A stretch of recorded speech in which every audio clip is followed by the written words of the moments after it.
मैं मुकेश कुमार क्लास 12 के केमिस्ट्री के सभी स्टूडेंट्स का अपने इस YouTube channel Mukesh chemistry lectures पर वेलकम करता हूं। बच्चों, आज का इस लेक्चर का टॉपिक है ट्राइक्लोरोमीथेन। बच्चों, इसका बहुत ही प्रचलित दूसरा नाम है क्लोरोफार्म। क्लोरोफार्म, तो क्लोरोफार्म आपने जरूर सुना होगा। तो बच्चों, टॉपिक क्या है हमारा? ट्राइक्लोरोमीथेन, जिसको कहते हैं क्लोरोफार्म। इसका रासायनिक सूत्र है CHCl3। CHCl3। तो बच्चों, आप अपनी कॉपी और पेन के साथ रेडी हो जाओ क्लोरोफार्म के बनाने की विधियों को समझने के लिए, इसके केमिकल प्रॉपर्टीज को समझने के लिए और इसके यूजेस को समझने के लिए। बच्चों, ऐसा कोई बोर्ड एग्जाम नहीं होता है 12 का केमिस्ट्री का जिसमें क्लोरोफार्म से क्वेश्चन ना आए। तो बच्चों, ये बहुत ही इंपॉर्टेंट टॉपिक है आपके बोर्ड एग्जाम 2025 के पॉइंट ऑफ व्यू से, तो इसको बहुत ध्यान से समझना है और सीखना है। तो बच्चों, अब स्टार्ट करते हैं। सबसे पहले आपको बताते हैं कि क्लोरोफार्म को प्रयोगशाला में कैसे बनाते हैं। ये बहुत ज्यादा पूछा जाने वाला रिएक्शन है कि क्लोरोफार्म को प्रयोगशाला में कैसे बनाया जाता है। अब बच्चों, ध्यान से समझो। प्रयोगशाला में क्लोरोफार्म को बनाने के लिए हमें व्यंजक चूर्ण, जल चाहिए, व्यंजक चूर्ण चाहिए और जल चाहिए। इसके बाद हम इसमें एथिल अल्कोहल से भी क्लोरोफार्म बना सकते हैं। हम एसीटोन का यूज करते हुए भी क्लोरोफार्म बना सकते हैं। इट मींस हम अल्कोहल, व्यंजक चूर्ण और जल से क्लोरोफार्म प्रयोगशाला में बना लेते हैं। अगर हम अल्कोहल की जगह एसीटोन का यूज करें तो एसीटोन, व्यंजक चूर्ण और जल से हम क्लोरोफार्म प्रयोगशाला में प्राप्त कर लेते हैं। तो ये दोनों ही, चाहे वो एथिल अल्कोहल से क्लोरोफार्म बनाया जा रहा हो, चाहे वो एसीटोन से क्लोरोफार्म बनाया जा रहा हो, बच्चों ये दोनों ही विधियां, चाहे अल्कोहल से प्रयोगशाला में क्लोरोफार्म बनाया जाए, चाहे एसीटोन से प्रयोगशाला में क्लोरोफार्म बनाया जाए, एग्जाम में बहुत ही पूछी जाती हैं। तो सबसे पहले हम अल्कोहल से क्लोरोफार्म बनाएंगे, इसके बाद हम एसीटोन से क्लोरोफार्म बनाएंगे और दोनों ही मेथड को आपको एक्सप्लेन करेंगे और आपको बताएंगे कि इन दोनों में बहुत ही सिमिलरिटी है, बहुत ही सिमिलरिटी है। एक को तैयार करेंगे, दूसरा अपने आप तैयार हो जाएगा। तो देखिए बच्चों, बनाने की प्रयोगशाला विधि, laboratory method of preparation. Laboratory को शॉर्ट में लैब लिख देते हैं बच्चों, LAB, नहीं तो पूरा लिखेंगे तो लैबोरेटरी। एथिल अल्कोहल से क्लोरोफार्म प्राप्त करना। हाँ बच्चों, यहां पर एक बात और आप ध्यान से समझो। एथिल अल्कोहल सबसे प्रमुख अल्कोहल है। हालांकि अल्कोहल तो बहुत होते हैं, लेकिन सबसे प्रमुख अल्कोहल एथिल अल्कोहल है। इसलिए जब कभी भी अल्कोहल शब्द की बात आती है तो उसका मीनिंग एथिल अल्कोहल से ही लिया जाता है। एथिल अल्कोहल को सबसे प्रमुख अल्कोहल होने के कारण इसे केवल अल्कोहल नाम से भी जाना जाता है। तो एथिल अल्कोहल से क्लोरोफार्म प्राप्त करना। बच्चों, प्रयोगशाला में एथिल अल्कोहल का व्यंजक चूर्ण और जल के साथ आसवन करा करके क्लोरोफार्म बनाया जाता है। अब बच्चों, इसकी केमिकल रिएक्शन से लिखने के लिए, रासायनिक अभिक्रियाओं की समीकरण लिखने के लिए जो अभिक्रियाएं प्रयोगशाला में व्यंजक चूर्ण, जल और क्लोरोफार्म के बीच में होती हैं, उनको समझने के लिए, लिखने के लिए आपको इनके रासायनिक सूत्र पता होने चाहिए। एथिल अल्कोहल, अब देखिए बच्चों, बहुत स्टूडेंट्स को सूत्र ही नहीं पता होते हैं तो समीकरण लिखने में उनको बहुत ज्यादा दिक्कत आती है। एथिल अल्कोहल का सूत्र बच्चों C2H5OH। व्यंजक चूर्ण का सूत्र CaOCl2। आप हाई स्कूल में पढ़कर आए हैं, इसको ऐसे भी लिखते हैं या व्यंजक चूर्ण को लिखते हैं CaOClCl। कैल्शियम क्लोरो हाइपोक्लोराइड, इस तरह से भी लिखते हैं। और जल का आप जानते हो H2O। तो बच्चों, हम इन्हीं तीनों के सहयोग से प्रयोगशाला में क्लोरोफार्म बनाने जा रहे हैं।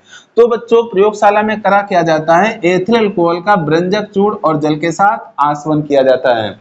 इसके लिए बच्चों क्या करते हैं? इसके लिए सबसे पहले व्यंजक चूर्ण यानी कि CaOCl2 का जल में पेस्ट बनाया जाता है।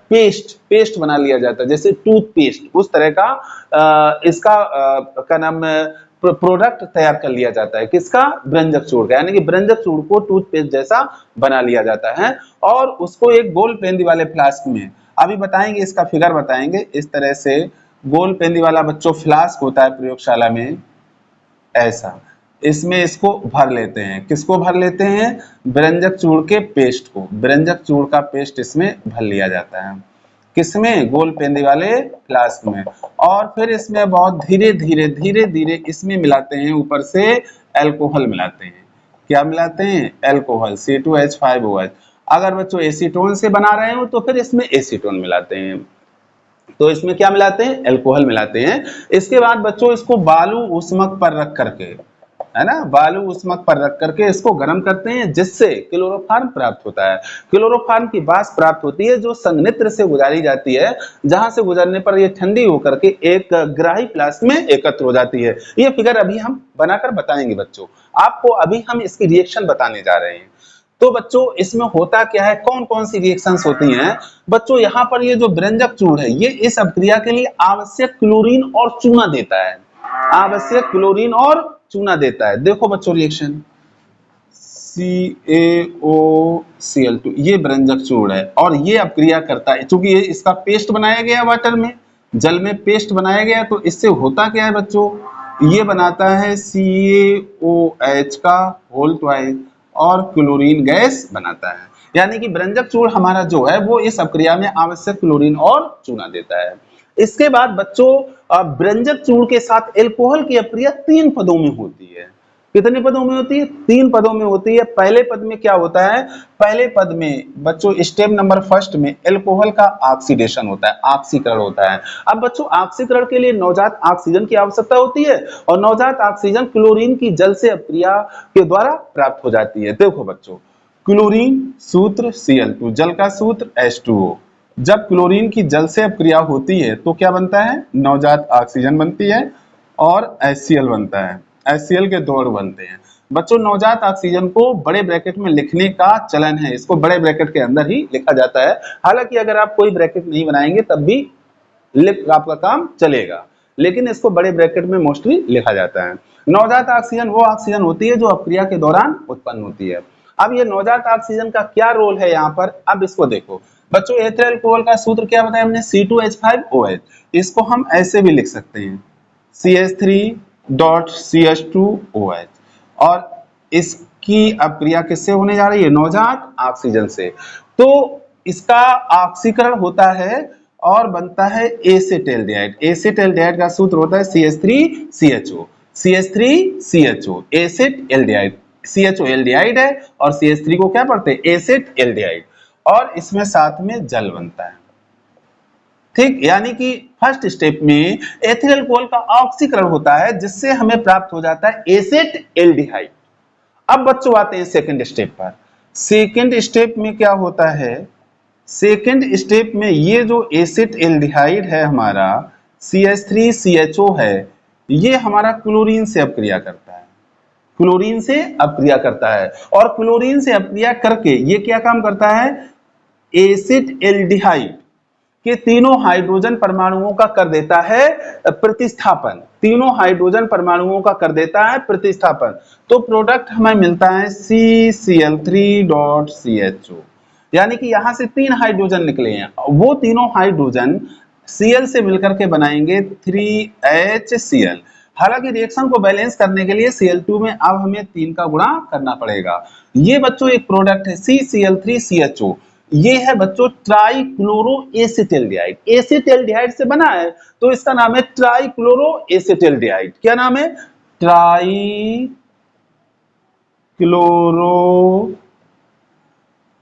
ट्राइक्लोरो और फिर लिख देंगे एसिटाल्डिहाइड। इसको बच्चों क्लोरल के नाम से जाना जाता है, क्लोरल के नाम से जाना जाता है। यानी कि सेकेंड स्टेप में एसिटाल्डिहाइड से हमें क्या मिल गया? क्लोरल मिल गया। अब बच्चों स्टेप थर्ड में जाते हैं। स्टेप थर्ड में क्या करते हैं? इस क्लोरल की अपक्रिया कराते हैं। ये जो प्रोडक्ट यहां बना था बुझा हुआ चूना, कैल्शियम हाइड्रोक्साइड, कैल्शियम हाइड्रोक्साइड से क्लोरल की अपक्रिया कराते हैं, जिससे हो जाता है क्लोरल का जल अपघटन और हमें प्राप्त हो जाता है ट्राइक्लोरोमेथेन, यानी कि हमें क्लोरोफॉर्म प्राप्त हो जाता है।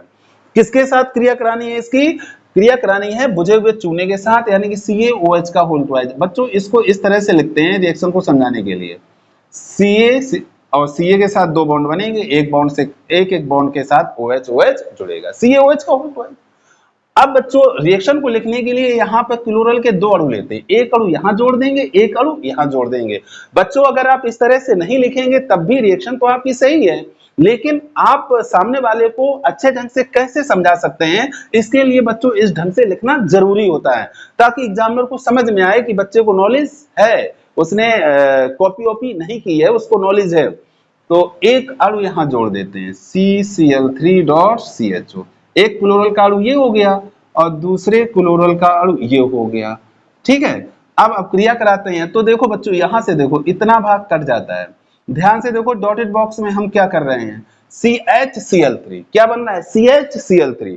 नीचे देखो इसी तरह से नीचे देखो CHCl3, यानी कि यहाँ पर ट्राइक्लोरोमीथेन के दो अणु हमें मिल रहे हैं। कितने अणु मिल रहे हैं, दो अणु। तो ये मैंने दो अणु लिखे हैं 2CHCl3। और अब जो Ca के साथ में बॉन्ड करके क्या हमें जोड़ना है, देखो बच्चों HCOO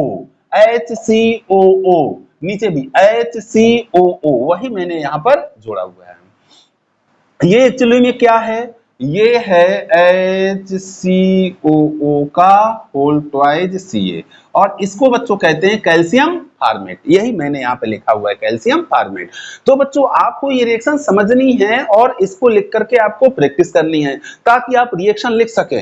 वो एग्जाम में क्वेश्चन आता है कि एल्कोहल से क्लोरोफॉर्म प्राप्त करने की रासायनिक अपक्रियाओं की समीकरणें लिखें। एल्कोहल से क्लोरोफॉर्म, तो एल्कोहल से बच्चों क्लोरोफॉर्म तभी मिलता है जब एल्कोहल की ब्रंजक चूर्ण और जल के साथ अपक्रिया कराई जाती है, यानी कि ब्रंजक चूर्ण और जल के साथ उसका आश्वन होता है। तो ये बच्चों मैंने जो कुछ आपको समझाया यहाँ पे लिखा हुआ है, आप इसका स्क्रीनशॉट लें और कॉपी में नोट करें, थोड़ा इसमें करेक्शन कर लें। यहाँ पे Cl2 मैंने लिखा है, जबकि रिएक्शन को बैलेंस करने के लिए Cl2 में हमें किसका गुणा करना होता है, 3 का गुणा करना होता है। बाकी आपको चीजें समझ में आ गई होंगी, मुझे पूरी उम्मीद है। आप इसका स्क्रीनशॉट लो और कॉपी में नोट करो, फिर आगे बताते हैं। अब बच्चों मैं आपको बताने जा रहा हूं एसीटोन से क्लोरोफॉर्म प्राप्त करना, कहां, प्रयोगशाला में।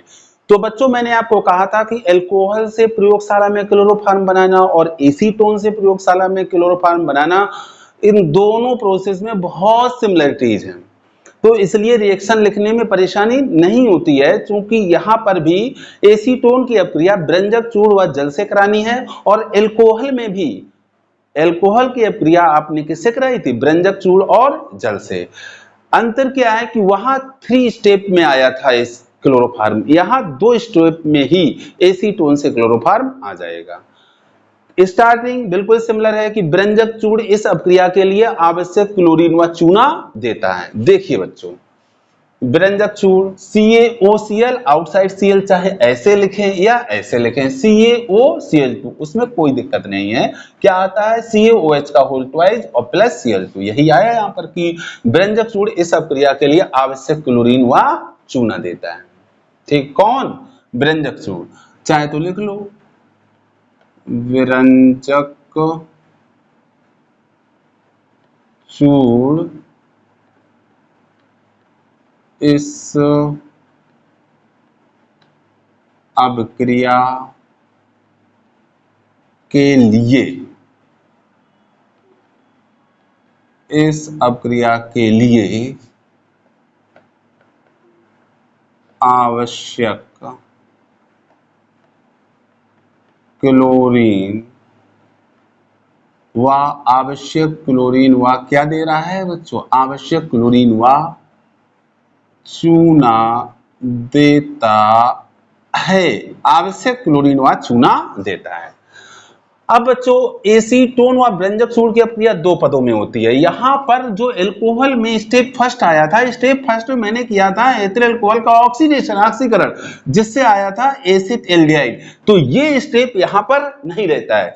यहाँ पर क्या होता है, स्टेप सेकंड जो एल्कोहल में था कि एसिटल्डिहाइड की क्लोरीन से अपक्रिया कराकर क्या किया गया था, क्लोरीनीकरण, यानी कि ट्राइक्लोरोएसिटल्डिहाइड बनाया था, क्लोरीनीकरण कराया था एसिटल्डिहाइड का। तो यहीं से ये वाली प्रोसेस स्टार्ट होती है, यानी कि यहाँ स्टेप फर्स्ट में एसीटोन का हम कराएंगे क्लोरीनीकरण, जिससे क्या होगा कि एसीटोन का, देखो बच्चों एसीटोन का सूत्र होता है CH3CO CH3। सूत्र क्या होता है एसीटोन का, CH3, इसको लिख लेंगे और याद रखेंगे CH3CO CH3, ये एसीटोन का सूत्र है।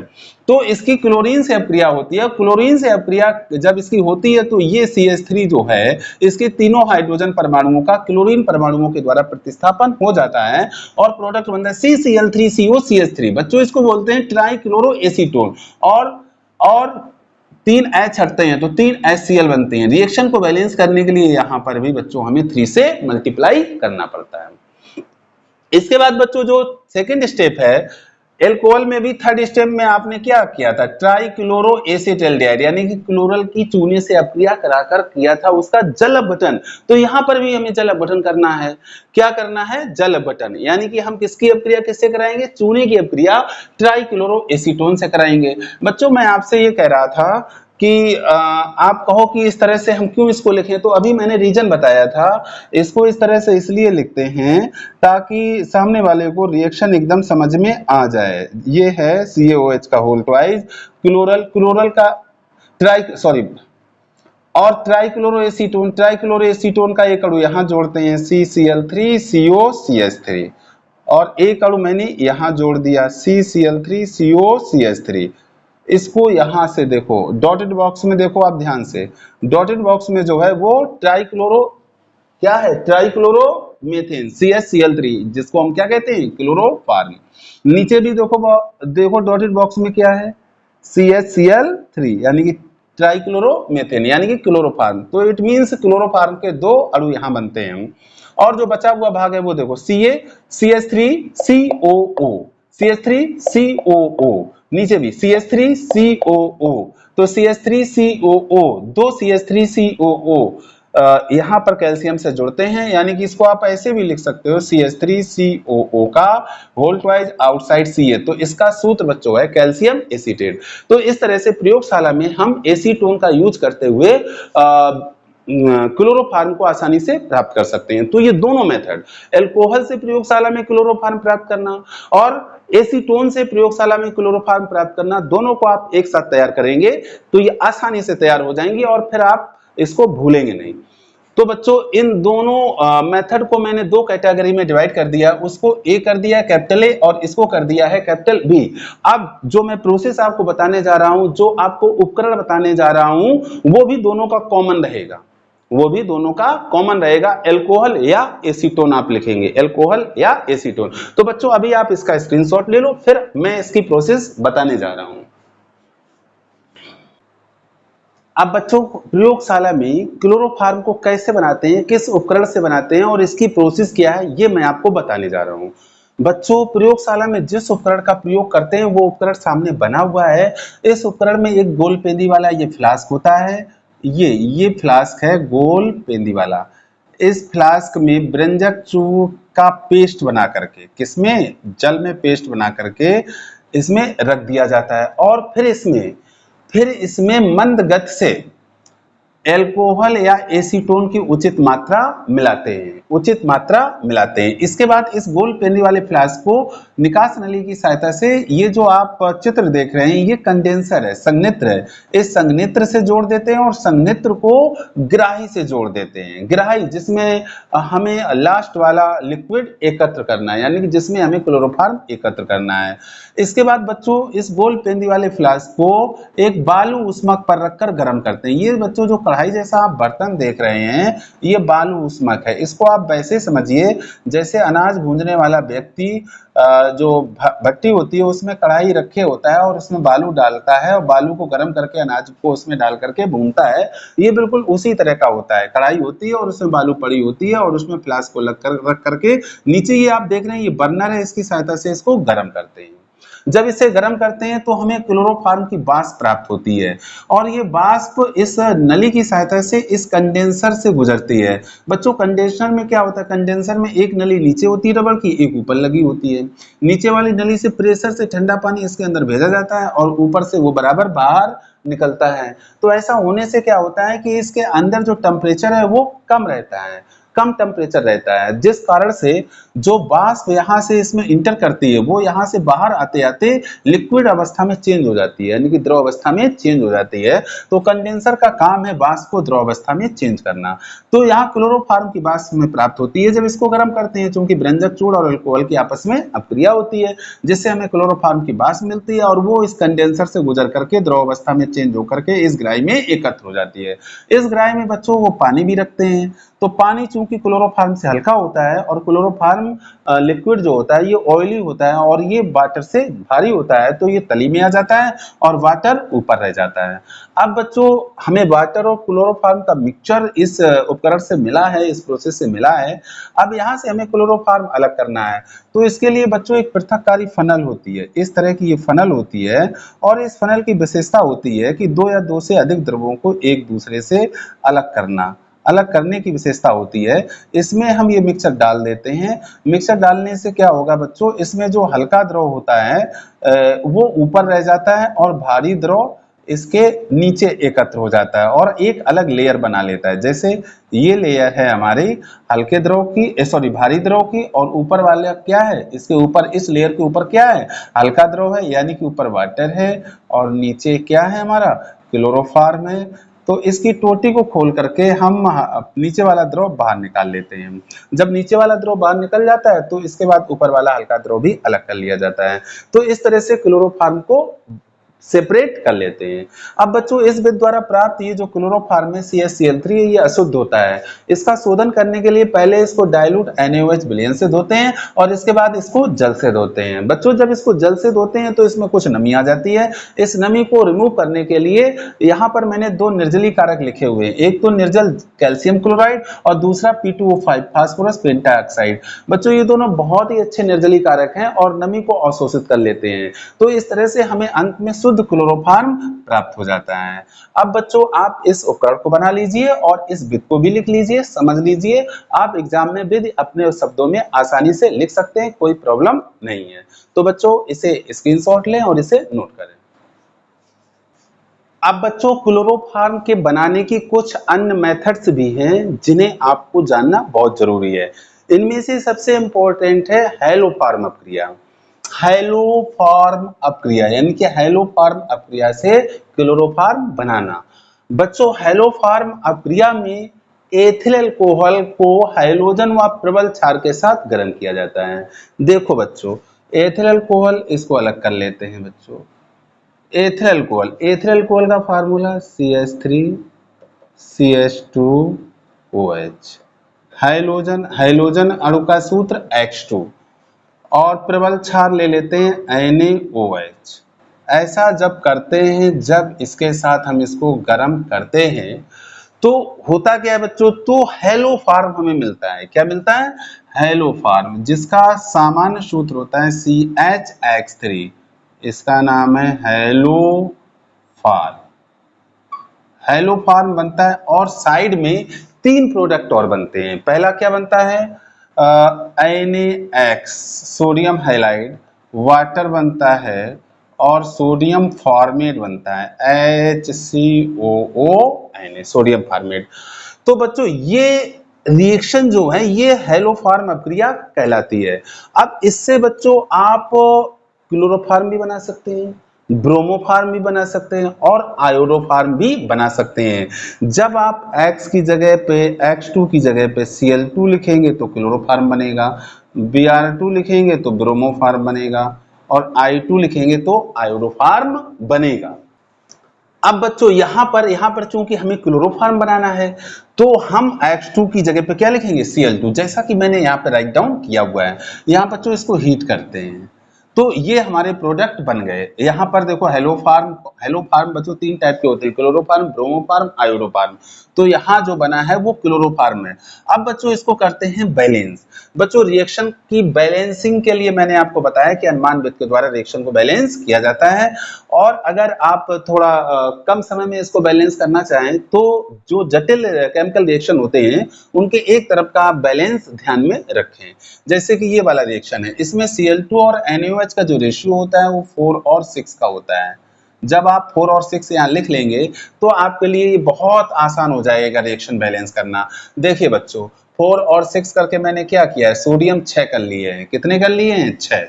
यहाँ पर NaCl मतलब यहाँ सोडियम एक एक 2 है और Cl 3 1 4 है। Cl 3 1 4 है। और बच्चों ऑक्सीजन के परमाणुओं की संख्या 2 2 1 3 है। और यहाँ कितने ऑक्सीजन है बच्चों, यहाँ काउंट करो, 6 और 6 1 7 है, 6 1 7 है। तो बच्चों यहाँ पर पहले हम सोडियम और क्लोरीन परमाणुओं की संख्या बैलेंस करेंगे। बच्चों सोडियम यहाँ 6 हो गए और यहाँ सोडियम हमारा 1 1 2 है। तो चूंकि ऑक्सीजन परमाणुओं की संख्या बहुत ज्यादा नहीं है इस तरफ, तो ऑक्सीजन परमाणुओं की संख्या हमें नहीं बढ़ानी है, हमें पहले सोडियम और क्लोरीन को बैलेंस करना है। एक सोडियम यहाँ है, अगर यहाँ हम 5 का गुणा कर दें तो 5 1 6 सोडियम हो जाएंगे उत्पादों की तरफ। तो इससे हमारा सोडियम बैलेंस हो गया। इसके बाद आप क्लोरीन को चेक करो, 5 क्लोरीन यहाँ, 3 यहाँ, 5 3 8, 4 दूनी 8, क्लोरीन भी बैलेंस हो गए। अब बच्चों जरा देखते हैं हाइड्रोजन परमाणुओं की संख्या। हाइड्रोजन कितने हैं, 6 एकम 6, 6 1 7, 7 2 9, 7 2 9 और 9 3 12। यहाँ कितने हैं हमारे पास, यहाँ बच्चों कितने, 1 2 हो गए टोटल। तो अब हमें 10 और चाहिए, 2 यहाँ पर हैं, तो कुल मिलाकर के यहाँ हम 5 का गुणा करें, 5 दूनी 10, 10 1 11, 11 1 12। ऑक्सीजन चेक कर लो, 6 6 1 7, 5 5 2 7। तो अब हमारा ये रिएक्शन पूरी तरह से बैलेंस हो चुका है। बच्चों आप इस जो मेन रिएक्शन है हेलोफॉर्म अप्रिया की, वो ये है, इसको आप तैयार कर लेंगे तो आपसे चाहे ब्रोमोफॉर्म पूछा जाए या आयोडोफॉर्म पूछा जाए, चाहे क्लोरोफॉर्म पूछा जाए, आप आसानी से उसको बना लेंगे रिएक्शन को। और बच्चों ये बार बार रिएक्शन आएगी, इसकी भी बैलेंसिंग में देख लो, 4 6 यहाँ 5 और यहाँ 5। इसकी आप खूब प्रैक्टिस करिएगा और इसे तैयार करिएगा क्योंकि ये आता है। अब बच्चों आते हैं क्लोरल से। तो क्लोरल बच्चों अभी मैंने आपको बताया था CCl3CHO। तो क्लोरल की अभी मैंने लेबोरेटरी मेथड में आपकी क्लोरल की अप्रिया कराई थी कैल्शियम हाइड्रोक्साइड से बुझे हुए चूने से। अगर बच्चों इसकी सोडियम हाइड्रोक्साइड से अप्रिया करा दें तब भी ये क्लोरोफॉर्म बनाता है, NaOH CCl3.CHO। तो इसके साथ जब इसकी अप्रिया कराते हैं तो बच्चों बनता है CsCl3 और HCOON। ये बच्चों सोडियम फॉर्मेट है, क्या है, सोडियम फॉर्मेट है। एक अम्ल होता है, एक कार्बनिक अम्ल है HCOOH, इसको कहते हैं फॉर्मिक अम्ल। ये इसी अम्ल का लवण है, ठीक है, इसी अम्ल का लवण है। अब बच्चों देखो यहाँ पे, यहाँ ऐसे करो, देखो डॉटेड बॉक्स में क्या आ रहा है, CHCl3 और बचा हुआ भाग HCOON। ठीक, तो यहाँ बैलेंस करने की आवश्यकता नहीं क्योंकि रिएक्शन हमारा बैलेंस है। अब इसके बाद कार्बन टेट्राक्लोराइड से ये रिएक्शन बच्चों आप ध्यान से देखिए, ये रिएक्शन अभी इसी चैप्टर में ही आपको दोबारा मिलेगी। इसमें क्या करना होता है, इसमें कार्बन टेट्राक्लोराइड का अपचयन कराना होता है और अपचयन के लिए हमें नवजात हाइड्रोजन चाहिए। नवजात हाइड्रोजन यहाँ आयरन की छीलन और जलवाष्प से मिलती है। आयरन की छीलन और जलवाष्प की उपस्थिति में कार्बन टेट्राक्लोराइड का अपचयन कराने पर क्लोरोफॉर्म प्राप्त होता है। तो यहाँ Fe और H2O का जो मिक्सचर है ये हमें नवजात हाइड्रोजन प्रदान करता है और ये नवजात हाइड्रोजन यहाँ पर कराता है CCl4 का अपचयन। हाइड्रोजन का जुड़ना बच्चों अपचयन कहलाता है। क्या बना है, CHCl3 प्लस HCl। जरा रिएक्शन को देखिए, C और Cl तो बैलेंस है लेकिन H कितने, 1 1 2 और इधर H 1 है, तो यहाँ पे करते हैं बच्चों 2 का गुणा। अब बच्चों आते हैं मेथेन से। मेथेन वाली रिएक्शन कई बार हो चुकी है। मेथेन का जब सूर्य के प्रकाश की उपस्थिति में क्लोरीनीकरण कराया जाता है तो बच्चों 4 प्रोडक्ट मिलते हैं, मोनोक्लोरोमेथेन, डाइक्लोरोमेथेन, ट्राइक्लोरोमेथेन और कार्बन टेट्राक्लोराइड। और ये बच्चों आपका जो ट्राइक्लोरोमेथेन है यही है आपका क्लोरोफॉर्म। इसको हमें इन चारों के मिक्सचर से अलग करना है। तो मैंने आपको बताया था कि यहाँ पर प्रभाजी आसवन करने पर ये सारे अवयव एक दूसरे से अलग अलग हो जाते हैं। तो अंत में हम जब प्रभाजी आसवन करते हैं तो हम उससे क्लोरोफॉर्म को अलग प्राप्त कर लेते हैं। तो ये रिएक्शन कई बार बच्चों हो चुकी है, 4 स्टेप में होती है और एक साथ इसको ऐसे लिखते हैं। तो बच्चों अब ये कंप्लीट हो गया क्लोरोफॉर्म बनाने की मेथड्स। अब आप इसका स्क्रीनशॉट लो और इसे करो अपनी कॉपी में नोट। अब बच्चों मैं आपको क्लोरोफॉर्म की केमिकल प्रॉपर्टीज बताने जा रहा हूं, आप ध्यान से इनको देखें और समझें। बच्चों पहली केमिकल प्रॉपर्टीज है ऑक्सीडेशन, क्लोरोफॉर्म का ऑक्सीकरण। बच्चों जब सूर्य के प्रकाश और वायु सूर्य के प्रकाश और वायु में क्लोरोफॉर्म को खुला छोड़ दिया जाता है तो इसका वायु की ऑक्सीजन के द्वारा धीरे धीरे ऑक्सीकरण होता रहता है, जिससे एक बहुत ही खतरनाक गैस बनती है जिसका नाम है बच्चों कार्बोनिल क्लोराइड, और इसको फास्जीन के नाम से जाना जाता है। रिएक्शन देखिए बच्चों, हाँ बच्चों ये एक बहुत ही इंपॉर्टेंट रिएक्शन है जो अक्सर कर एग्जाम में आती है, तो यहां आप लिख लें मोस्ट इंपॉर्टेंट, बहुत इंपॉर्टेंट रिएक्शन है। तो बच्चों क्लोरोफॉर्म का फार्मूला होता है CaCl3 और यहाँ वायु से आती है बच्चों ये नवजात ऑक्सीजन, ये O आती है बच्चों, ये बड़े ब्रैकेट में लिखा हुआ है, ये बच्चों वायु से आती है नवजात ऑक्सीजन और इसके द्वारा इस क्लोरोफॉर्म का होता है ऑक्सीकरण जिससे बनता है COCl2। ये बच्चों कार्बोनिल क्लोराइड का फार्मूला है और Cl2 और H2O यहाँ पर साइड प्रोडक्ट बनते हैं। COCl2 कार्बोनिल क्लोराइड बच्चों इसी को कहते हैं फास्जीन, इसी को बच्चों बोलते हैं फास्जीन। अब बच्चों ये तो हो गई इस अपक्रिया की रासायनिक समीकरण, अब हमें करना है इसको बैलेंस, संतुलित करना है। बच्चों रासायनिक समीकरणों को वैसे तो अनुमान विधि के द्वारा संतुलित किया जाता है, लेकिन जिन रासायनिक समीकरणों का संतुलन थोड़ा टिपिकल होता है उनका एक तरफ का बैलेंसिंग हम लोग दिमाग में रखते हैं, यानी कि उसको प्रैक्टिस में लाते हैं और याद कर लेते हैं। और अगर नहीं भी याद है तब भी समीकरण तो संतुलित हो जाएगी, लेकिन उसके संतुलन में थोड़ा समय लग जाता है। देखिए बच्चों इसको चलो हम ऐसे संतुलित करते हैं CaCl3। बच्चों यहाँ पर जो क्लोरीन है वो, क्लोरीन को देखो, वो क्लोरीन बच्चों यहाँ 3 है और इधर क्लोरीन अगर आप देखें ध्यान से तो 2 2 4 क्लोरीन है, तो इधर क्लोरीन 4 है और इधर क्लोरीन 3 है। और बच्चों और क्या है यहाँ पर कार्बन है, कार्बन एक इधर है एक इधर है। हाइड्रोजन देखो, हाइड्रोजन एक यहाँ पर है और यहाँ हाइड्रोजन 2 है। तो सबसे पहले हाइड्रोजन को बैलेंस कर लो, यहाँ कर दो 2 से गुणा। जब आप यहाँ 2 से गुणा कर देते हैं तो हाइड्रोजन तो बैलेंस हो जाता है, लेकिन डिसबैलेंस क्या हो जाता है, कार्बन, कार्बन हो जाता है हमारा डिसबैलेंस, इधर 2 कार्बन इधर 1 कार्बन, तो यहाँ पर भी हमें 2 से गुणा करना पड़ेगा।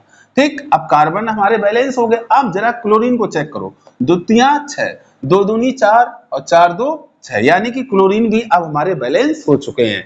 अब बच्चों नंबर आया ऑक्सीजन का, ऑक्सीजन इधर 1 है और इधर देखो 2 एकम 2 और 2 एकम 2 और 2 एक 3, 2 एक कितने हुए 3, तो यहाँ 3 हमें ऑक्सीजन चाहिए, तो यहाँ हम 3 का गुणा कर देंगे और इस तरह से हमारी H2O और Cl2 और COCl2 इनके द्वारा जो भी ये समीकरण बनी है ये हमारी एकदम हो जाती है बैलेंस।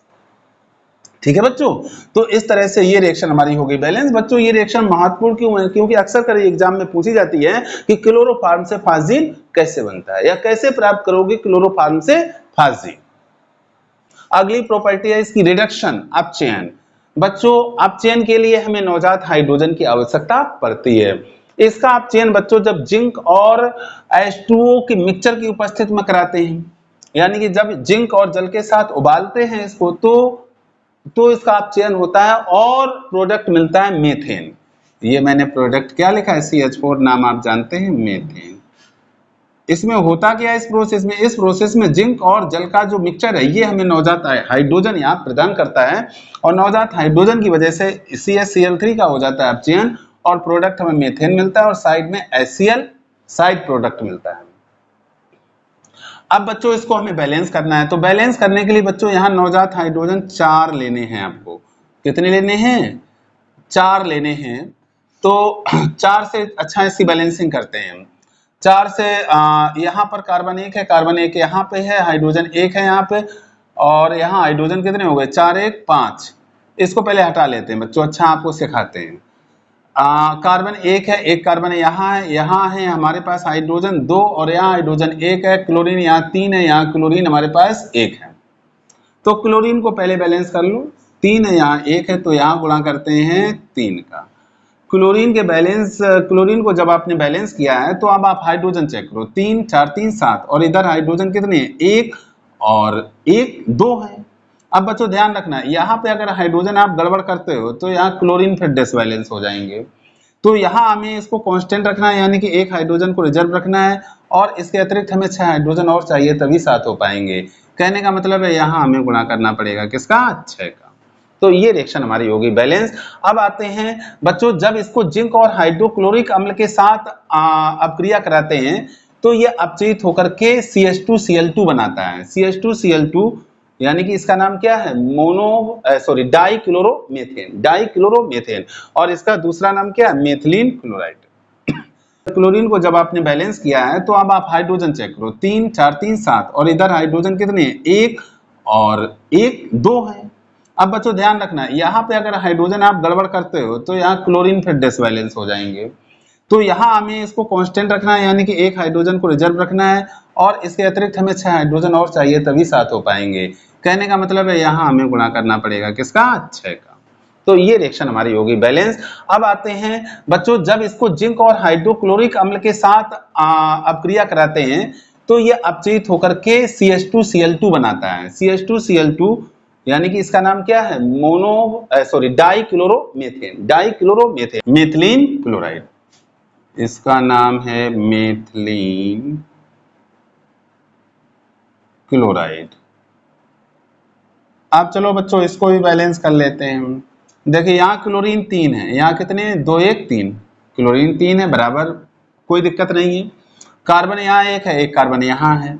अब हाइड्रोजन की जरा बात करो, हाइड्रोजन इधर कितने हैं, 2 1 3, और इधर हाइड्रोजन कितने हैं, 2। तो यहाँ हमें कोई चेंजिंग नहीं करनी है, क्योंकि यहाँ चेंजिंग करने से क्लोरीन अनबैलेंस हो जाएंगे। इसको 1 दबाए रखना है, तो 2 हाइड्रोजन हमें और चाहिए, तो 2 का गुणा यहाँ कर देंगे। तो इस तरह से बच्चों जब जिंक और जल के साथ उबालकर इसका अपचयन कराते हैं तो प्रोडक्ट मीथेन बनता है, और जब जिंक और हाइड्रोक्लोरिक अम्ल के साथ इसका अपचयन कराते हैं तो प्रोडक्ट हमें मिलता है मेथिलीन क्लोराइड। तो ये बात ध्यान में रखेंगे। अगला है बच्चों इसकी केमिकल प्रॉपर्टी हाइड्रोलिसिस, जल अपघटन। तो जल अपघटन इसका तब होता है जब इसकी क्षार से अपक्रिया कराते हैं, वो क्षार जली हो या एल्कोहली हो, उसके साथ हमें क्या करना है, इसको उबालना है। किसको उबालना है, क्लोरोफॉर्म को। जली या एल्कोहली क्षार के साथ जब इसको उबालते हैं तो ये फार्मिक अम्ल का लवण बनाता है। बच्चों फार्मिक अम्ल का सूत्र देख लीजिए। फार्मिक अम्ल का फार्मूला होता है HCOOH। फार्मिक अम्ल तो फार्मिक अम्ल का लवण, इसका ये हाइड्रोजन अगर हम धातु से विस्थापित कर दें तो इसका लवण मिल जाएगा। देखो बच्चों ये क्लोरोफॉर्म है और इसको NaOH एक प्रबल क्षार लिया, इसके साथ इसको हमने बॉयल किया। बॉयल करने से क्या बन रहा है, HCOONA। ये सोडियम फॉर्मेट है। ये क्या है, सोडियम फॉर्मेट है, और ये फॉर्मिक अम्ल का है लवण। सोडियम फॉर्मेट है और ये है फॉर्मिक अम्ल का लवण। अब बच्चों साइड से इसमें NaCl और H2O भी बनते हैं। अब इसको बैलेंस करते हैं बच्चों। देखिए पहले क्लोरीन को आप चेक करो, क्लोरीन यहाँ 3 है और यहाँ क्लोरीन 1 है, तो इसको पहले 3 करो, इसमें कर दो 3 से मल्टीप्लाई। 3 से जब इसको मल्टीप्लाई कर देते हो तो क्लोरीन तो बैलेंस हो जाते हैं। लेकिन अब सोडियम की जरा बात करो, सोडियम यहाँ 1 है और इधर सोडियम कितने हो गए, 3 1 4, तो सोडियम को बैलेंस करो तो इसमें करो आप 4 का गुणा। तो अब आप देख रहे हैं कि सोडियम और क्लोरीन बैलेंस हो चुके हैं। अब हम कार्बन और हाइड्रोजन को और चेक कर लें, कार्बन हाइड्रोजन और ऑक्सीजन। कार्बन 1 यहाँ 1 यहाँ, हाइड्रोजन देखो 1 और 4 एकम 4, 4 1 5, 1 और 2, 1 2 कितने हुए 3। अब यहाँ हाइड्रोजन हम चेंज नहीं कर पाएंगे, लेकिन हमें 5 करने हैं, तो 1 तो ये हो गया, 4 और करने हैं तो 4 से 4 करने हैं, तो 2 यहाँ है तो 2 दूना 4, हाइड्रोजन भी बैलेंस हो गए। अब जरा ऑक्सीजन चेक कर लो, 4 एकम 4, 2 ऑक्सीजन यहाँ है 2 ऑक्सीजन यहाँ है, इट मीन्स हमारी रिएक्शन हो चुकी है बैलेंस। बच्चों ये होती है अनुमान विधि। तो इसमें क्या बनता है, सोडियम फॉर्मेट जो कि फार्मिक अम्ल का लवण है। अब बच्चों आते हैं बहुत ही इंपॉर्टेंट रिएक्शन पर, बहुत ही मोस्ट इंपॉर्टेंट रिएक्शन है जिसका नाम है कार्बिल एमीन अपक्रिया। बच्चों क्लोरोफॉर्म कार्बिल एमीन अपक्रिया देता है। कार्बिल एमीन इसका नाम इसलिए पड़ा क्योंकि इस अपक्रिया में एक दुर्गंध युक्त यौगिक बनता है जिसका नाम है फेनिल आइसोसाइनाइड। बच्चों कार्बिल एमीन अपक्रिया में क्लोरोफॉर्म की कुछ मात्रा को एनिलीन की कुछ बूंदों, एनिलीन की, ये बच्चों एनिलीन का सूत्र है C6H5NH2, एनिलीन, ये एरोमेटिक यौगिक है बच्चों। एनिलीन की कुछ बूंदों और थोड़े से कास्टिक सोडा विलयन के साथ गर्म किया जाता है। ये कास्टिक सोडा विलयन है जिसका नाम है पोटेशियम हाइड्रोक्साइड। गर्म करने पर दुर्गंध युक्त यौगिक फेनिल आइसोसाइनाइड बनता है। यह अपक्रिया कार्बेल एमीन अपक्रिया कहलाती है। इसका नाम है बच्चों फेनिल। C6H5 को बच्चों कहते हैं फेनिल और NC को क्या बोलते हैं? आइसोसाइनाइड। तो इसका नाम हो गया फेनिल आइसोसाइनाइड। ये बहुत ही दुर्गंध युक्त यौगिक होता है। अब बच्चों इस पूरी रिएक्शन को कहते हैं कार्बिल एमीन अपक्रिया। इस अपक्रिया को कार्बिल एमीन अपक्रिया के नाम से जाना जाता है। इसमें क्या है बच्चों, एक बार फिर समझो। इसमें क्लोरोफॉर्म की अपक्रिया कास्टिक सोडा और एनिलीन से कराई जाती है। कैसे कराई जाती है? गर्म करते हैं इसको। तो इसमें एक दुर्गंध युक्त यौगिक फेनिल आइसोसाइनाइड बनता है और साइड से दो प्रोडक्ट और बनते हैं, KCl और H2O। बच्चों इस रिएक्शन को बैलेंस कर लीजिए, बैलेंस नहीं है। इसमें देखो Cl3 है लेकिन Cl यहाँ 1 है, तो इसमें करते हैं 3 से गुणा। ऐसा करने से पोटेशियम 3 यहाँ हो गए और यहाँ पोटेशियम केवल 1 है, तो इसमें भी 3 का गुणा करते हैं। अब पूरी रिएक्शन को आप चेक कर लीजिए, रिएक्शन देख लीजिए बैलेंस है या नहीं। देखिए कार्बन C6H5 यहाँ है, C6H5 यहाँ है। नाइट्रोजन देखो, एक नाइट्रोजन यहाँ है, एक नाइट्रोजन यहाँ है। अब इसके बाद बच्चों कार्बन देखो, एक कार्बन ये यहाँ है, एक कार्बन यहाँ है। पोटेशियम, 3 पोटेशियम यहाँ है, 3 पोटेशियम यहाँ है, 3 Cl यहाँ है, 3 Cl यहाँ है। ऑक्सीजन की बात करो, ऑक्सीजन और हाइड्रोजन को और चेक कर लो। ऑक्सीजन 1 है यहाँ पर, यहाँ ऑक्सीजन है 3, तो इसमें करेंगे हम 3 से मल्टीप्लाई। अब हाइड्रोजन चेक कर लो, हाइड्रोजन हाइड्रोजन चेक करते हैं बच्चों। देखो 3 हाइड्रोजन ये हैं, 3 1 4, 4 2 6, 3 दूना 6। तो अब ये रिएक्शन हमारी बैलेंस हो गई है बच्चों। बहुत ही इंपॉर्टेंट रिएक्शन है, इसे आपको तैयार कर लेना है। तो अब बच्चों इसका आप स्क्रीनशॉट लो और इन रिएक्शनों को करो कॉपी में नोट। अब बच्चों आते हैं क्लोरोफॉर्म की अगली केमिकल प्रॉपर्टी पर। ये बच्चों बहुत ही इंपॉर्टेंट केमिकल प्रॉपर्टी है क्लोरोफॉर्म की, और इसको नेम रिएक्शन के नाम से जाना जाता है।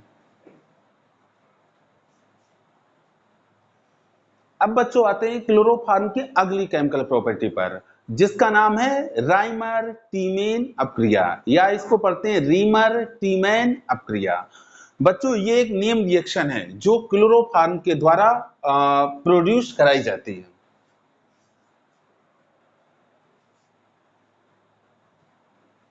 अब बच्चों आते हैं क्लोरोफॉर्म की अगली केमिकल प्रॉपर्टी पर, जिसका नाम है राइमर टीमेन अपक्रिया। बच्चों ये एक बहुत ही इंपॉर्टेंट रिएक्शन है जो अक्सर कर एग्जाम में पूछी जाती है।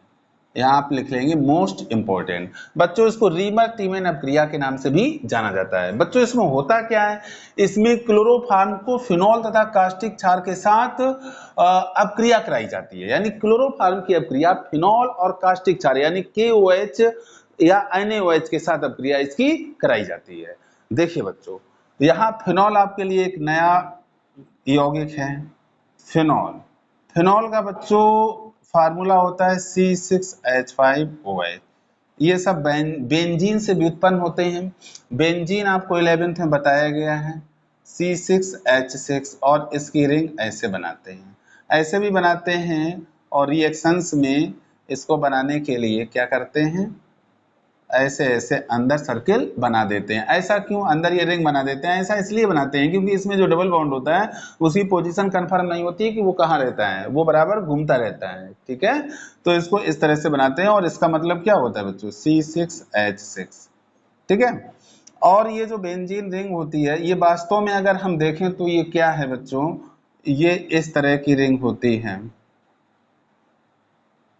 ये सब बच्चों आपको 11th क्लास में बताया गया है, थोड़ा मैं आपको रिकॉल कराए दे रहा हूं बस।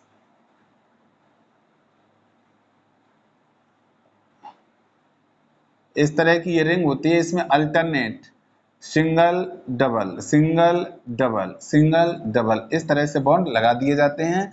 और जबकि वास्तव में क्या है कि इसमें डबल बॉन्ड की पोजीशन कंफर्म नहीं होती कि वो कहाँ होगा, और इसको रिंग के फॉर्म में ऐसे इस तरह से बना दिया जाता है। ठीक है बच्चों, या इसको रिएक्शंस में मैंने कहा कि ऐसे बना के अंदर बना देते हैं इसमें रिंग। तो इसका मतलब क्या है, C6H6। अब बच्चों इसमें 3 पोजीशन होती है, आर्थो, मेटा, पैरा। अगर मान लो पहली पोजीशन मैंने ये मानी है 1, तो पहली पोजीशन के सापेक्ष ये हो गई, दूसरी पोजीशन ये हो गई, तीसरी पोजीशन ये हो गई, चौथी पोजीशन ये, पांचवी और ये छठी। ध्यान से समझना बच्चों, पहली के सापेक्ष इस दूसरी पोजीशन को कहते हैं आर्थो, ठीक है। तीसरी को कहते हैं मेटा, META मेटा, और चौथी को कहते हैं पैरा, चौथी को कहते हैं पैरा। बच्चों ये छठवीं पोजीशन दूसरे के संगत है तो ये भी आर्थो रहेगी, और पांचवी पोजीशन तीसरे के संगत है तो इसको भी मेटा कहते हैं। तो आर्थो, मेटा, पैरा, ठीक है। ये सब आपको एरोमेटिक केमिस्ट्री जब पढ़ाते हैं तो उसमें आपको ये बताया जाता है, 11th में बताया गया था। अब नया आने वाला ग्रुप इस बेंजीन रिंग में कहाँ जुड़ता है, ये पहले से जो ग्रुप बेंजीन रिंग में उपस्थित होता है वो ये निर्धारित करता है कि आगे नया आने वाला ग्रुप, फंक्शनल ग्रुप, वो आर्थो पे जुड़ेगा कि मेटा पे जुड़ेगा या पैरा पे जुड़ेगा, ठीक है। अब यहाँ पर फिनॉल की बात की जा रही है, तो फिनॉल का सूत्र बच्चों ये होता है, जब बेंजीन रिंग से एक हाइड्रोजन ये हम मान लो हम हटा दें और इसकी जगह जोड़ दें OH, तो देखो बच्चों क्या फार्मूला आ जाएगा, ये हटा दिया हाइड्रोजन और इसकी जगह जोड़ दिया OH, तो ये हो गया C6H5OH। तो बेंजीन को बच्चों इसी तरह से लिखा जाता है रिंग फॉर्म में, C6H5OH। ये हो गया हमारा फिनॉल। अब फिनॉल की अपक्रिया में कास्टिक क्षार से करानी है तो मैंने KOH लिखा, और क्लोरोफार्म भी रहेगा इसमें CaCl3। तो बच्चों ये देखो मैंने फिनॉल लिखा है, ये कास्टिक क्षार, ये क्लोरोफार्म। अब जब इनकी उपस्थित में अपक्रिया क्लोरोफार्म करता है किससे, फिनॉल और कास्टिक क्षार से, तो इसमें एल्डिहाइड ग्रुप, ये जो बेंजीन रिंग है फिनॉल वाली, इसमें OH ग्रुप पहले से उपस्थित है, तो इसमें एल्डिहाइड ग्रुप की और एंट्री होती है। और बच्चों यहाँ पर आर्थो और पैरा प्रोडक्ट मिलते हैं। आर्थो पोजीशन पर CHO ग्रुप जुड़ता है और पैरा पोजीशन पर भी CHO जुड़ता है। ऐसा इसलिए है क्योंकि OH जो ग्रुप है बच्चों, ये सैचुरेटेड ग्रुप होता है, संतृप्त ग्रुप होता है, और संतृप्त ग्रुप ये निर्धारित करता है कि आगे आने वाला, नया आने वाला जो फंक्शनल ग्रुप है वो आर्थो पे भी जुड़ेगा और पैरा पे भी जुड़ेगा। यानी कि जो सैचुरेटेड ग्रुप होते हैं वो आर्थो और पैरा डायरेक्टिंग ग्रुप होते हैं, ठीक है। तो ये सब आपका 11th में हो चुका है, यहाँ चूंकि इसका यूज हो रहा है इसलिए मैंने थोड़ा इंट्रोडक्शन आपको बता दिया। तो अब नया आने वाला ग्रुप जो CHO है वो देखो आर्थो पर भी जुड़ा है और पैरा पे भी जुड़ा है।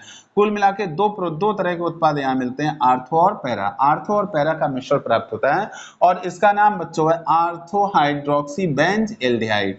देखो बच्चों एल्डिहाइड सुपर ग्रुप है तो बेंज के साथ एल्डिहाइड जुड़ जाएगा, और एल्डिहाइड के सापेक्ष OH कैसा है, जूनियर ग्रुप है, तो ये रहेगा प्रीफिक्स में। और ये किस पोजीशन पर है, इसके सापेक्ष देखें तो इसके सापेक्ष अगर CHO को 1 माने तो इसके सापेक्ष ये हो गई आर्थो पोजीशन, तो आर्थो हाइड्रोक्सी। अगर CHO को 1 माने तो ये आर्थो हो गया, ये मेटा हो गया, ये पैरा हो गया, तो पैरा हाइड्रोक्सी बेंज एल्डिहाइड इसका नाम हो जाएगा। तो आर्थो और पैरा का मिक्सचर हमें यहाँ मिलता है। अब बच्चों मैंने यहाँ लिखा है कि सैलिसिल एल्डिहाइड बनता है, तो बच्चों ये जो हाइड्रोक्सी बेंज एल्डिहाइड होता है, hydroxy Benz aldehyde, hydroxy Benz aldehyde जो होता है इसी को बच्चों बोलते हैं सैलिसिल एल्डिहाइड। ये जो मिक्सचर मिल रहा है हमको यहाँ पर आर्थो हाइड्रोक्सी बेंज एल्डिहाइड का और पैरा हाइड्रोक्सी बेंज एल्डिहाइड का, इसी को हम कहते हैं सैलिसिल एल्डिहाइड। ये क्या है, सैलिसिल एल्डिहाइड है, ठीक है। सैलिसिल एल्डिहाइड क्या नाम है सैलिसिल एल्डिहाइड का, हाइड्रोक्सी बेंज एल्डिहाइड, ठीक है। अब बच्चों इसमें दो साइड प्रोडक्ट मिलते हैं, एक तो KCl मिलता है, दूसरा H2O मिलता है, ये साइड प्रोडक्ट हैं। अब बच्चों अगर हम रिएक्शन को बैलेंस करना चाहें, वैसे जो एरोमेटिक रिएक्शंस होती है उनको बैलेंस करने की आवश्यकता नहीं होती है, लेकिन फिर भी अगर यहाँ आप बैलेंस करना चाहें तो सबसे पहले देखें कि यहाँ 2 बेंजीन रिंग है तो यहाँ पर हम 2 से इसको मल्टीप्लाई कर देंगे। फिर आप देखो Cl यहाँ 3 है और यहाँ Cl 1 है, तो यहाँ पर 3 का गुणा कर देंगे। जब आप यहाँ 3 का गुणा कर दोगे तो K इधर 3 हो गए और इधर K 1 है, तो यहाँ पर भी 3 का गुणा कर देंगे। ऐसा करने पर ऑक्सीजन इधर 3 हो गए, कितने ऑक्सीजन हो गए, 3 हो गए, और इधर ऑक्सीजन कितना है, काउंट करो, इधर ऑक्सीजन कितना है, 1 2 3, इधर भी 3 है, यानी कि हमारी रिएक्शन हो गई है बैलेंस। तो इस तरह से रिएक्शन को इसको लिखेंगे और इसको बोलते हैं बच्चों राइमर-टीमेन अपक्रिया। आप याद रखेंगे कि राइमर-टीमेन अपक्रिया में फिनॉल, क्लोरोफॉर्म और कास्टिक क्षार होता है और बनता है हाइड्रोक्सी बेंजील्डिहाइड, आर्थो भी बनता है और पैरा भी बनता है, और हाइड्रोक्सी बेंजील्डिहाइड को सैलिसिल एल्डिहाइड कहते हैं, यानी कि इसमें सैलिसिल एल्डिहाइड बनता है। अब बच्चों इसका स्क्रीनशॉट लो और इसे करो नोट।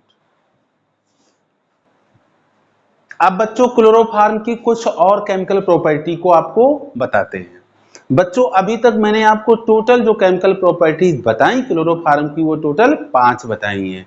बच्चों गलती से नंबर 6 पड़ गया है राइमर-टीमेन रिएक्शन में, वो नंबर 5 पर है।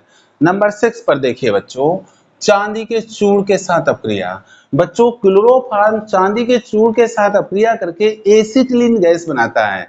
एसिटिलीन का बच्चों सूत्र होता है C2H2। अब इसकी केमिकल रिएक्शन लिखते हैं। देखो बच्चों, क्लोरोफॉर्म का फार्मूला CaCl3, चांदी का चूर्ण Ag, क्या बनता है C2H2, इसको बच्चों बोलते हैं एसिटिलीन। ये किसका सूत्र है, एसिटिलीन। और सिल्वर क्लोराइड बनता है बच्चों साइड में। तो एसिटिलीन गैस बनती है कब, इसको गर्म करना पड़ता है। ठीक है, अब बच्चों हमें रिएक्शन को करना है बैलेंस। बच्चों यहाँ देखो, यहाँ कार्बन 1 है, हाइड्रोजन यहाँ 1 है, यहाँ कार्बन 2 है, हाइड्रोजन 2 है, तो सिंपल सी बात है, यहाँ हमें गुणा करना पड़ेगा 2 का। ऐसा करने से आपके पास Cl हो गए 6, इधर Cl है 1, तो अब इस AgCl में आपको 6 से मल्टीप्लाई करना पड़ेगा। अब Ag यहाँ 6 हो गए, Ag यहाँ पर 1 है, तो यहाँ पर आपको 6 से मल्टीप्लाई करना पड़ेगा। तो अब हो गई ये रिएक्शन एकदम से बैलेंस। अब अगली रिएक्शन पर आते हैं, क्लोरीन के साथ अपक्रिया। बच्चों ये इंपॉर्टेंट रिएक्शन है, ये अभी आपको फिर मिलेगी इसी चैप्टर में, जब मैं कार्बन टेट्राक्लोराइड पढ़ाऊंगा उसमें ये रिएक्शन मिल जाएगी। तो बच्चों क्लोरोफॉर्म जो होता है ये क्लोरीन के साथ अपक्रिया करके कार्बन टेट्राक्लोराइड बनाता है। CaCl3 + Cl2 gives CCl4 + HCl। HCl यहाँ पर साइड प्रोडक्ट है। CCl4 को क्या कहते हैं, कार्बन टेट्राक्लोराइड। क्या नाम है इसका बच्चों, कार्बन टेट्राक्लोराइड। और एक और नाम है, बताएं बच्चों, एक और नाम है, बोलो बोलो। आपको बताया था मैंने, मोनोक्लोरोमेथेन, डाइक्लोरोमेथेन, ट्राइक्लोरोमेथेन, ये टेट्राक्लोरोमेथेन। अब बच्चों आते हैं नंबर 8 पर, नाइट्रिक अम्ल के साथ अपक्रिया। बच्चों ये सांद्र नाइट्रिक अम्ल से अपक्रिया करता है, ये नाइट्रिक अम्ल है कंसंट्रेट, और सांद्र नाइट्रिक अम्ल के साथ अपक्रिया करके नाइट्रोक्लोरोफॉर्म बनाता है, जिसको क्लोरोपिक्रिन के नाम से जानते हैं। सिंपल सा रिएक्शन है, क्लोरोफॉर्म का फार्मूला रखा CaCl3, नाइट्रिक अम्ल HNO3 गिव्स CnO2Cl3, CnO2Cl3, ये क्लोरोपिक्रिन का आपको सूत्र याद करना पड़ेगा, प्लस H2O यहाँ साइड में रहता है। रिएक्शन चूंकि बैलेंस है इसलिए हमें बैलेंसिंग की यहाँ पे आवश्यकता नहीं है। तो इस तरह से बच्चों मैंने आपको क्लोरोफॉर्म की टोटल 8 केमिकल प्रॉपर्टीज बताई। आप इनको ध्यान से लिखेंगे कॉपी में, एक एक रिएक्शन को कम से कम 10-10 बार लिखेंगे, और रिएक्शन जितनी बार आप लिखेंगे उतनी बार आपका कॉन्फिडेंस बढ़ता जाएगा। और रिएक्शन बिना लिखे अगर आप सोचो कि हम रट करके एग्जाम में लिख देंगे तो बच्चों कभी आप सही रिएक्शन नहीं लिख पाओगे। रिएक्शन आपकी सही तभी जाएंगी जब आप इनकी प्रैक्टिस करेंगे। अब बच्चों आते हैं इनके भौतिक गुणों पर, फिजिकल प्रॉपर्टीज पर। बच्चों जैसा कि मैंने आपको बताया कि क्लोरोफॉर्म एक भारी द्रव है, तो ये एक भारी द्रव है, रंगहीन भारी द्रव है, और इसमें बच्चों एक विशेष प्रकार की गंध आती है।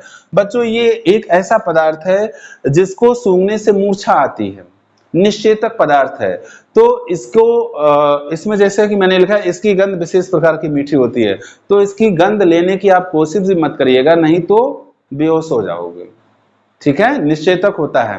पहले सर्जरी में निश्चेतक के रूप में इसी का यूज होता था, लेकिन वर्तमान समय में अब इसका यूज नहीं होता है। इसका क्वथनांक 61 डिग्री सेल्सियस है। यह जल में विलेय है, परंतु एल्कोहल व ईथर में विलेय है। बच्चों ऐसा नहीं है, ये जल में अविलेय है, जल में अविलेय, जल में नहीं घुलता है, परंतु एल्कोहल व ईथर में घुल जाता है। एल्कोहल और ईथर बच्चों हैं कार्बनिक विलायक। क्या है, कार्बनिक विलायक। आप ये लिख सकते हैं कि ये कार्बनिक विलायकों में विलेय है। किसमें विलेय है, कार्बनिक विलायकों में विलेय है। लेकिन जल क्या है, अकार्बनिक विलायक, अकार्बनिक विलायकों में विलेय नहीं है। इसकी बात में सांस लेने से मूर्छा आ जाती है। तो बच्चों ये इसकी फिजिकल प्रॉपर्टीज रही। फिजिकल प्रॉपर्टीज का बहुत ज्यादा इंपॉर्टेंस एग्जाम के पॉइंट ऑफ व्यू से नहीं रहता है। एग्जाम में आपसे केमिकल प्रॉपर्टीज और मेथड ऑफ प्रिपरेशन की जो केमिकल रिएक्शंस हैं उन्हीं से आपसे क्वेश्चन पूछा जाता है। अब बच्चों आप इसका स्क्रीनशॉट लें और इसे कॉपी में करें नोट। अब बच्चों क्लोरोफॉर्म के उपयोग देखिए, इसके उपयोग क्या है। बच्चों देखिए, शल्य चिकित्सा में निश्चेतक के रूप में, जैसा कि मैंने आपको बताया था कि ये बेहोशी उत्पन्न करने, मतलब इसको सूंघने से मूर्छा आ जाती है, तो पहले, हालांकि बच्चों अब इसका उपयोग निश्चेतक के रूप में नहीं होता है, पहले होता था। क्या होता था? शल्य चिकित्सा में, शल्य चिकित्सा, इसको बच्चों सर्जरी कहते हैं, में निश्चेतक के रूप में, प्रयोगशाला में उपक्रमक के रूप में, लेबोरेटरी में इसका उपयोग बहुत ज्यादा होता है, केमिस्ट्री की लेबोरेटरी में विभिन्न प्रकार के परीक्षणों को करने में। और इसका उपयोग विलायक के रूप में होता है, रबर, चर्बी, लाख आदि के विलायक के रूप में, और जीवाणुनाशक के रूप में भी इसका प्रयोग होता है। अब बच्चों ये तो रहा इसके उपयोग की बात रही। अब जो इंपॉर्टेंट बात मैं बताने जा रहा हूं वो ये है कि क्लोरोफॉर्म का संरक्षण कैसे करते हैं। यहां से क्वेश्चन जरूर आता है, क्लोरोफॉर्म का संरक्षण कैसे करते हैं।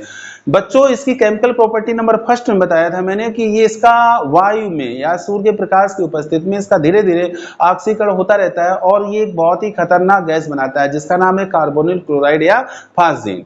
तो बच्चों, तो इस सब से बचाने के लिए इसका संरक्षण हमें किस तरह से करना चाहिए। पहली बात तो ये, सूर्य के प्रकाश से बचाने के लिए इसको गहरे रंग की बोतलों में भरकर रखा जाता है, और वायु से बचाने के लिए इसको बोतलों में ऊपर तक भरकर रखा जाता है, यानी कि बोतलों में ऊपर तक भरकर रखा जाता है। और बच्चों अगर इन सब के बावजूद भी एयर पहुंच जाती है तो ऑक्सीकरण को रोकने के लिए इसमें एक पदार्थ मिला दिया जाता है, एथिल अल्कोहल। एथिल अल्कोहल एक पदार्थ मिला दिया जाता है। एथिल अल्कोहल जानते हो आप, एक प्रमुख अल्कोहल है, और ये क्या काम करता है, ये अगर उसमें फास्जीन बनने लगी है तो ये क्या काम करता है, एक फास्जीन से अपक्रिया करके डाई एथिल कार्बोनेट बना देता है, और डाई एथिल कार्बोनेट ऑक्सीकरण के लिए ऋणात्मक उत्प्रेरक का काम करता है, यानी कि क्लोरोफॉर्म के ऑक्सीडेशन के लिए ऋणात्मक उत्प्रेरक का काम करता है, यानी कि ऑक्सीडेशन को रोकने का काम करता है। देखिए बच्चों पूरी बात को, क्लोरोफॉर्म का प्रकाश द्वारा ऑक्सीकरण रोकने के लिए इसे गहरे रंग की बोतलों में रखते हैं, पहली बात तो ये। दूसरी बात, वायु के संपर्क से बचाने हेतु बोतल को पूरा मुख तक भरकर रखते हैं। तीसरी बात, इसकी बोतल में 1% एथिल अल्कोहल मिला देते हैं जो फास्जीन के साथ क्रिया करके हानि रहित अम्लीय पदार्थ डाई एथिल कार्बोनेट बनाता है। क्या बनाता है? डाई एथिल कार्बोनेट, तथा साथ ही ऑक्सीकरण अपक्रिया में ऋणात्मक उत्प्रेरक का कार्य करता है। और किसका काम करता है? ऋणात्मक उत्प्रेरक का काम करता है। देखो बच्चों यहाँ मैंने ये लिखा है फास्जीन, ये COCl2 है, इसको इस तरह से मैंने लिखा हुआ है। इसको आप लिख भी सकते हैं, ऑक्सीजन हमेशा डबल बॉन्ड से जुड़ता है और क्लोरीन सिंगल बॉन्ड से जुड़ता है, तो COCl2 को आप ऐसे लिख सकते हैं। यहाँ एथिल अल्कोहल, ये बच्चों क्या है? कार्बोनिल क्लोराइड, ये हमारा है कार्बोनिल, ये क्या है? ये एथिल अल्कोहल है और इसके 2 अणु हम ले रहे हैं। चाहो तो आप ऐसे भी दिखा सकते हो, लेकिन अच्छे ढंग से रिएक्शन समझ में आए सामने वाले को, इसलिए इसके दोनों अणु मैंने अलग अलग यहाँ लिख दिए हैं। अब होगा क्या बच्चों, डाई एथिल कार्बोनेट बनता है, यहाँ से HCl निकलेगा और एक HCl यहाँ से निकलेगा, तो टोटल HCl कितने निकलेंगे? 2, और जो बचा हुआ पदार्थ है वो डाई एथिल कार्बोनेट है। तो बच्चों इसका संरक्षण इस तरह से हम करते हैं, इसको सुरक्षित रखते हैं जिससे कि इसका ऑक्सीडेशन ना हो पाए। इसके संरक्षण से संबंधित क्वेश्चन एग्जाम में मैं बार बार कह रहा हूं कि अक्सर कर पूछा जाता है, इसलिए इसके संरक्षण को आप ध्यान दें इसके संरक्षण पर, और इस रिएक्शन को जरूर तैयार कर लें। अब बच्चों आप इसका स्क्रीनशॉट लो और कॉपी में करो इसको नोट। तो अब बच्चों इस लेक्चर वीडियो को यहीं पे समाप्त करते हैं। आपका क्लोरोफॉर्म यानी कि ट्राइक्लोरोमेथेन यहाँ से कंप्लीट हुआ। बच्चों अगर आपको ये लेक्चर वीडियो पसंद आया है, समझ में आया है, तो आप इस लेक्चर को लाइक और शेयर जरूर कर दीजिएगा। और अगर अभी तक आपने चैनल सब्सक्राइब नहीं किया है और 12th की आप पूरी केमिस्ट्री पढ़ना चाहते हैं तो बच्चों चैनल को जरूर सब्सक्राइब कर लें। Thank you so much.